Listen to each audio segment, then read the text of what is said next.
Hello नमस्कार मैं संगीता আপোনালোকক অন্য ব্লগলৈ স্বাগতম জনাইছো। এইটো ভিডিঅ'ত মই আপোনালোকৰ লগত শ্বেয়াৰ কৰিম গুৱাহাটী ইউনিভাৰ্চিটি প্ৰিয় বান্ধৱী শাৰদীঘৰত কটোৱা কিছু অন্তৰংগ মুহূৰ্ত।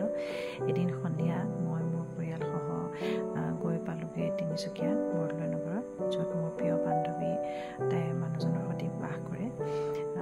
গৈ পাই মানে আমাৰ ল'ৰাকেইটা সৰু যিহেতু জানেই, গোটেই খেলা বস্তু মেলি ল'লে, খেলা আৰম্ভ কৰিলে।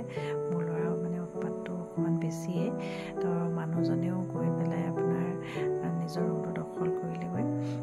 তাৰপিছত শাৰদীয়ে একাপ ধুনীয়া চাহ বনালে, দুয়োজনীকে চাহ বনাই পেলাই আমাক দিলে সন্ধিয়া। তাই মানুহজন বেংকত কৰে যিহেতু সেইখন সময়ত মানে অফিচতে আছিলে।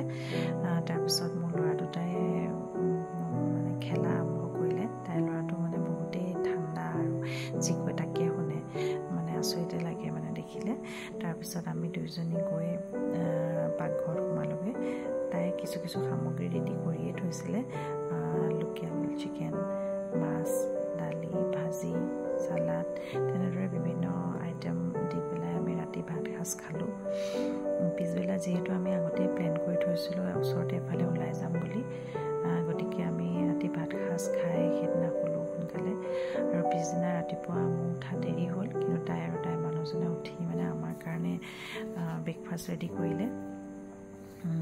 বহুত কিবাকিবি আইটেম মানে যোগাৰ কৰি ব্ৰেকফাষ্ট কৰিলে, ৰেডি কৰিলে।